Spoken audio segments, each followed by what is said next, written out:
Ladies and gentlemen, my name is Keith. We are post UFC 196 on the road to UFC 197, but I had some things on my mind and I wanted us to have a little bit of a chat. UFC 196 has to go down as one of the best events that I've seen in a long time. It did not disappoint. Two huge upsets. Miesha Tate winning the women's championship and Conor McGregor having his first loss in the UFC at the hands of Nate Diaz. Now, a couple of things that I'm finding very interesting right now is when you look at so-called champions. So let's take for example, the lightweight champion, Rafael dos Anjos. Rafael dos Anjos now has, of course, been active in social media, talking about how he can't believe that McGregor went out with like that, saying that even Holly Holm showed more heart. I don't really understand that comment. Does he have a problem with women fighters? Is he saying that Holly Holm isn't a good fighter? Quite frankly, I mean, one could argue that Holly Holm was probably a better striker than Rafael dos Anjos. But at the end of the day, I don't necessarily know why he feels like he's in a position to be chirping a guy that he didn't even want to fight. Let's not forget that Rafael dos Anjos was supposed to fight Conor McGregor for the lightweight title, but then decided not to show up. Decided that he had an injury and he couldn't participate. So I find that to be very odd. I also find it to be very odd that Jose Aldo Jr., who of course was given the opportunity to fill in for Rafael dos Anjos, also declined, but is now also active on social media taking shots at Mr. McGregor. Now, I want to be perfectly honest and candid here. I am not what you would consider to be a Conor McGregor fan. I was one of those people that was actually hoping Jose Aldo would beat him in December just to humble him.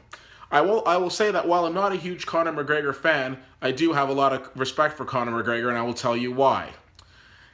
When he wins fights, he's very good at selling fights, but when he wins fights, you will see him go to his opponent and shake their hand.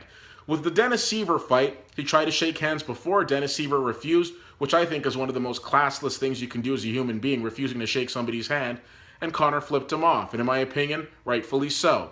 After the fight with Chad Mendes, he's very cordial in his win. They shook hands. He attempted to shake hands with Jose Aldo after their fight in December. Jose Aldo refused. And of course, after this most recent fight, which ended in defeat, he showed a lot of class, both him and Nate Diaz, and how they dealt with each other after. Just because somebody puts a title on their shoulder, in my opinion, doesn't make them a champion. I tend to look at how they act outside of the octagon, which is why for us here in Canada, we are so proud of having somebody like Georges St-Pierre who represented himself and Canadians, I think, extremely well. Now, you look at somebody like Rafael dos Anjos, didn't have the guts to show up for the fight. And let's just say that he's injured. Instead of just saying, hey, I'd like the opportunity to fight you, don't go on social networking and act like you're the one who took him out. And Jose Aldo, he beat you, he left you laying unconscious, you didn't have the guts to come and fight him again, but now you as well are jumping on this bandwagon of making fun of the man. That is the equivalent of Mike Tyson knocking somebody out cold in his heyday, and then me jumping in the ring and jumping over that person and saying, that's what you get. It doesn't make any sense because I wasn't part of it, just like you gentlemen weren't part of it. Now, I have a lot of respect for Jose Aldo. I look at him and I look at him on Embedded, and I understand that here's a guy who I don't think is hurting for money, but doesn't need to be flashy and flamboyant and really appreciates the dollar and comes from humble beginnings and hasn't forgotten his roots. So I do have a lot of respect for him. And after seeing the Embedded series and also getting a chance to know Mr. dos Anjos a little better, a lot of respect for his family ethic. So these aren't people that I'm trying to call out as bad human beings, but what I don't understand is you were given the opportunity to fight. Both of you have shown a pattern of not showing up for fights or bailing at the last minute. So you can't do that on the one hand, and then on the other hand, chirp the guy that you were supposed to fight. Because, hey, listen, if you went in there and you beat McGregor and you want to talk all the smack you want, have at it. But if you're not that person that's knocked him out or made him tap, whatever the case may be, then you really should shut the heck up. Another thing I want to talk about really quickly is Daniel Cormier. Daniel Cormier seemed to be mystified as why the crowd at the press conference on Friday was booing him. Mr. Cormier, let me clue you in. Again, like the two gentlemen I mentioned before, had a lot of respect for you as well. When you first fought Jon Jones, I had a basement full of people who were all hoping that you were going to win because we did not like the arrogance of the then champion Jon Jones. You won you eventually won the title, but when you won the title, did you take an opportunity of thanking your challenger? Did you have an opportunity to take the opportunity of thanking your training camp? No.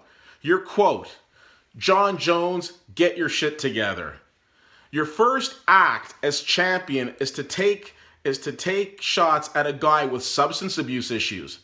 With all due respect, sir, that is not the showings of a champion, and that is why people are booing you. That is why you single-handedly took all of these people that were in your corner and put them in Jon Jones's corner. Again, just because you take a belt and you put it on your shoulder doesn't make you a champion. You become a champion in terms of how you treat people, how you are out of the octagon. And there's a little thing called karma, and karma may very well be catching up with you, Mr. Cormier, when you fight Jon Jones. At the end of the day, I'm just giving you my opinion. It's the opinion of one person, but I'd be interested to know what everybody else thinks. As always, you can reach out to me on Twitter at CFL_fan, on Facebook at facebook.com/WittyWhittier, and my website at wittywhittier.com. Until the next time, my name is Keith. Thanks so much for the time, and we'll talk to you soon.